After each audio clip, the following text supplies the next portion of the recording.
दोस्तों, एक कलेक्टर साहिबा अपनी सरकारी लाल बत्ती वाली गाड़ी में बैठकर एक 5 स्टार होटल में पहुंचती है। और वहां पहुंचने के बाद होटल के अंदर जितने भी स्टाफ थे और जितने भी कस्टमर वहां पर खाना खा रहे थे, वह सभी लोग कलेक्टर साहिबा की तरफ देखने लगते हैं। इतनी देर में ही कलेक्टर साहिबा होटल के अंदर आ जाती है और अंदर जाने के बाद वह सभी वेटर जो वहां पर खड़े हुए थे, उनमें से एक वेटर के मैडम पैर छूने लगती हैं। अब इस नजारे को देखने के बाद वहां जितने भी लोग थे, वह सभी हैरान रह जाते हैं और सोचने पे मजबूर हो जाते हैं कि यह इतनी बड़ी कलेक्टर साहिबा है और इस मामूली से वेटर के पैर क्यों छू रही है। दोस्तों, कौन थी वह कलेक्टर साहिबा और क्या रिश्ता था उनका इस होटल पे? आइए जानते हैं पूरी कहानी की सच्चाई इस वीडियो में। लेकिन वीडियो में आगे बढ़ने से पहले आपसे निवेदन है कि आप इस वीडियो को लाइक कर दीजिए और चैनल को सब्सक्राइब कर दीजिए। दोस्तों, बहुत ही एक इमोशनल स्टोरी है जिसको सुनने के बाद आप अपने जीवन में बहुत बड़ा बदलाव ला सकते हैं। नमस्कार दोस्तों, मैं हूं संतोष, आप सभी का स्वागत करता हूं अपने इस यूट्यूब चैनल में। दोस्तों, आज की कहानी उत्तर प्रदेश के एक जिला की है। उत्तर प्रदेश के एक जिला में एक परिवार रहता था, जिस परिवार के अंदर पति पत्नी और उनकी एक बेटी है। जो पति होता है उसका नाम अनमोल होता है। अनमोल मेहनत मजदूरी किया करता है और मेहनत मजदूरी करके पैसा कमाया करता है। इसी पैसे से अपने परिवार का पालन पोषण कर रहा था। उसकी बच्ची जब 4 साल की होती है तो अचानक उसकी पत्नी की किसी बीमारी के कारण से मौत हो जाती है। और पत्नी की मौत होने के बाद जब घर में केवल 2 सदस्य रह गए थे, अब बाप और बेटी, तो जो अनमोल होता है उसकी फैमिली वाले उसे समझाते हुए कहते हैं, कोई बात नहीं बेटा, तुम दूसरी शादी कर लो, अभी तो तुम जवान हो। लेकिन जब अनमोल अपनी 4 साल की बेटी की तरफ देखता है तो उसके फ्यूचर के बारे में सोचने लगता है और कुछ देर तक सोचता है। फिर वह उन लोगों से साफ साफ मना कर देता है। वह कहता है कि मैं कभी दूसरी शादी नहीं करूंगा। अगर मैंने दूसरी शादी कर ली तो मेरी दूसरी जो पत्नी आएगी वह पता नहीं कैसी होगी, मेरी बेटी के साथ कैसा व्यवहार करेगी। अक्सर ऐसा होता हुआ अनमोल ने कई बार देखा और सुना था।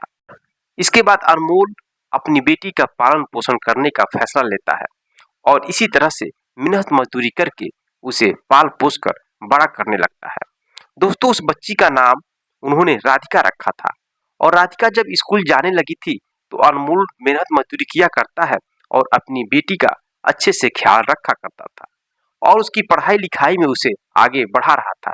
धीरे धीरे समय बीत जाता है और समय बीतने के साथ साथ राधिका भी जब 10वीं क्लास में आ गई और जैसे ही वह 10वीं क्लास में आती है तो एक दिन अनमोल उससे कहता है, बेटी, अगर तुम 10वीं क्लास में अच्छे नंबर से पास हो जाओगी तो तुम जो चाहोगी मैं तुम्हारी इच्छा जरूर पूरा करूंगा। और ये बात जैसे बेटी सुनती है तो कहती, पिताजी, सच में आप मेरी इच्छा पूरा करेंगे? तो बाप बोलता, हाँ बेटी, सच में तुम्हारी इच्छा पूरा करूंगी। अब बेटी कहती है कि पिताजी, अगर मैं अच्छे नंबरों से पास हो जाऊंगी तो मेरी यही इच्छा है कि आप मुझे 5 स्टार होटल में लाकर डोसा खिलाइएगा। और बात सुनकर के पिता कहता, ठीक है बेटी, मैं तुम्हारी इच्छा जरूर पूरा करूंगा। इधर जो राधिका होती है, अब वह दिन रात मन लगाकर अपनी पढ़ाई करने लगती है, कड़ी मेहनत करती है और तैयारी के साथ अपने हाई स्कूल बोर्ड का एग्जाम देती है। दोस्तों, जो राधिका होती है वह 10वीं क्लास में बहुत अच्छे नंबरों से पास हो जाती है। राधिका ने न केवल अच्छे नंबर प्राप्त किए बल्कि पूरे जिले में टॉप कर दिया। अब यह बात जैसे ही अनमोल को पता चलती है कि उसकी बेटी ने पूरे जिले में टॉप कर दिया है तो उसकी खुशी का कोई ठिकाना नहीं रह जाता। वो कहता है, बेटी, अब मैं तुम्हारी इच्छा को पूरा करना चाहता हूँ। उसके लिए पिता ने काफी दिनों से कुछ पैसा जुटाकर रखा था अपनी बेटी को 5 स्टार होटल में डोसा खिलाने के लिए। अगर वह ज्यादा नंबर न भी पाती तब भी वो सोचा था कि डोसा खिलाने के लिए मैं अपनी बेटी को 5 स्टार होटल में जरूर ले जाऊंगा। अब दोस्तों, अनमोल अपनी बेटी को लेकर 5 स्टार होटल में जाता है डोसा खिलाने के लिए। अब उस होटल में जैसे ही जाता है तो उसमें जो लोग अन्य कस्टमर थे, वो लोग सब लोग इस बाप और बेटी की तरफ देख रहे थे, क्योंकि जो अनमोल था वो गरीब था और पुराना धुराना कपड़ा पहना हुआ था। तो लोग सोच के हैरत में पड़ जाते हैं कि यह गरीब आदमी कैसे 5 स्टार होटल में आ गया। अब कुछ देर बाद उस होटल का जो वेटर है, उसका नाम होता है मनोज, वो आता है और कहता है, भाई साहब आपको क्या चाहिए। अनमोल कहता है कि मुझे कुछ नहीं चाहिए, बस एक डोसा ला दीजिए और मैं अपनी बेटी को खिलाना चाहता हूँ। वो कहता है कि बस एक डोसा और आप नहीं खाएंगे। तो अनमोल कहता है, भाई साहब मेरे पास उतने पैसे नहीं है और मैं अपनी बेटी से वादा किया था कि मेरी बेटी जब अच्छे नंबरों से पास हो जाएगी तो मैं उसे डोसा खिलाऊंगा 5 स्टार होटल में ले जाकर। इस वजह से मैंने इसको लेकर आया है और मेरी बेटी अच्छे नंबरों नहीं बल्कि पूरे जिला में टॉप की है। अब दोस्तों ये बात सुन करके उस मनोज के अंदर बहुत ही दुख होता है, अनमोल के बारे में सोचने लगता है। फिर वो होटल के मालिक के पास जाता है और कहता है, साहब आप जो देख रहे हैं सामने जो बाप और बेटी बैठे हैं, वह बाप अपनी बेटी का अंतिम इच्छा यानी कि इडली डोसा खिलाने के लिए इस होटल में लाया है। उसकी बेटी पूरे जिले में टॉप की है हाई स्कूल में और बेटी की इच्छा थी कि मैं जब टॉप कर जाऊंगी तो आप मुझे 5 स्टार होटल में लाकर डोसा खिलाएं। तो गरीब व्यक्ति अपनी बेटी को लेकर आया है खिलाने के लिए, लेकिन उसके पास पैसा नहीं है, बस अपनी बेटी को खिलाने के लिए पैसा किसी तरह से इंतजाम करके लाया है। और मैं चाहता हूं कि वह बाप भी भूखा न रहे। आप मेरे तनख्वाह से पैसा काट दीजिएगा, लेकिन मैं उन दोनों को अपनी तरफ से भोजन कराना चाहता हूं। अब जैसे ही होटल का मालिक यह शब्द सुनता है तो वह कहता है, अरे भाई रुको, तुम ही अकेले किसी का भलाई करोगे, हमें भी भलाई करने दो। दोस्तों उस होटल के मालिक के कोई भी संतान नहीं था। अब होटल का मालिक कहता है, ऐसा है कि आज उस बेटी के नाम पे इस होटल में जितने लोग मौजूद हैं सबको फ्री में खाना खिलाया जाएगा और जाओ बाहर से एक केक लाओ और पूरे अच्छे तरीके से सेलिब्रेट किया जाएगा। दोस्तों होटल का मालिक भेजता है एक व्यक्ति को बाहर से केक लाने के लिए। केक आता है और केक को एक टेबल पर रख करके और उस लड़की को बुलाया जाता है। अब लड़की को बुलाया जाता है, लड़की समझ नहीं पाती है कि मेरे साथ होने वाला क्या है। जो बाप अनमोल है वो भी नहीं समझ पाता है। उसके बाद दोस्तों होटल का जो मालिक है वो अनाउंस करता है कि हमारे बीच में एक लड़की है और यह लड़की पूरे जिला में हाई स्कूल में टॉप की है और इसी को हम लोग सेलिब्रेट करने जा रहे हैं केक काट कर। और आज इस बेटी के नाम पर इस होटल में जितने भी लोग मौजूद हैं उनको फ्री में भोजन दिया जाएगा। अब दोस्तों जैसे ही होटल का मालिक अनाउंसमेंट करता है वैसे जो अनमोल है वो घबराने लगता है। वो सोचता है कि कहीं होटल का मालिक खाना खिलाकर और सारा पैसा मेरे ऊपर न लिख दे। इस वजह से वो घबराने लगता है। अब वो वेटर यानी जो मनोज है उससे कहता है, अरे भाई साहब आपने क्या कर दिया, मैं पैसा कहाँ से दूंगा, सब लोग फ्री में खाना खाएंगे और उसका पैसा मुझे ही चुकता करना पड़ेगा। लेकिन वो वेटर मनोज उस अनमोल से सारी कहानी बता देता है उस होटल के मालिक के बारे में। अब दोस्तों केक कटता है और सब लोग सेलिब्रेट करते हैं और बहुत ही जश्न का माहौल छा जाता है। अब यह सब देख करके जो राधिका है उसके अंदर एक बहुत अलग तरीके का एक इमोशन अंदर आ जाता है। वो सोचने लगती है उस वेटर के बारे में, वो सोचने लगती है उस होटल के मालिक के बारे में। जो उसका पिता है अनमोल, वो सुना था कि जितने बड़े लोग होते हैं उनके अंदर किसी भी तरह का दया नहीं होता है, लेकिन उसकी गलतफहमी आज दूर हो गई। अब दोस्तों उनको बहुत अधिक मिठाई देता है होटल का मालिक और कहता है कि बेटी ले जाओ और अपने गांव में सभी लोगों को बांट देना। दोस्तों अनमोल और उसकी बेटी मिठाइयां लेकर अपने घर पर आते हैं और गांव में सभी लोगों को मिठाइयां बांटते हैं। अब इस तरह से धीरे धीरे उसकी पढ़ाई आगे पूरी हो जाती है और राधिका के मन में यह सवाल उठने लगता है कि मैं हाई स्कूल टॉप की हूँ अपने जिला में और मुझे इतने बेहतरीन तरीके से लोगों ने सेलिब्रेट किया है। केवल इसकी ताकत है पढ़ाई और पढ़ाई के दम पर कुछ भी किया जा सकता है। इस वजह से वो अंदर सोच लेती है कि मैं पढ़ लिख कर एक बहुत बड़ी अधिकारी बनूंगी। इस मकसद से वो आगे पढ़ाई करती है और एक दिन वह जिला कलेक्टर बन जाती है। जिला कलेक्टर बनने के बाद जब फोन करती है अपने पिता अनमोल के पास, पिताजी मैं जिला कलेक्टर बन गई हूँ, तो उसके पिता बहुत ही खुश होते हैं। उनकी खुशी का कोई ठिकाना नहीं रह जाता अब दोस्तों बेटी ट्रेनिंग में चली जाती है और ट्रेनिंग में जाने के बाद जब ट्रेनिंग पूरा होता है तो फिर वो अपने घर पर आती है। घर पर आती है, उसके बाद अपने पिता से कहती है, पिताजी आप चलिए उस 5 स्टार होटल में, मुझे कुछ काम है। मेरे दोस्तों कई साल बीत गए थे और जब उसी 5 स्टार होटल में राधिका अपने पिता अनमोल को लेकर जाती है तो जाते ही उधर पहले से ही मैसेज पहुंच चुका था कि एक डीएम साहिबा आने वाली है।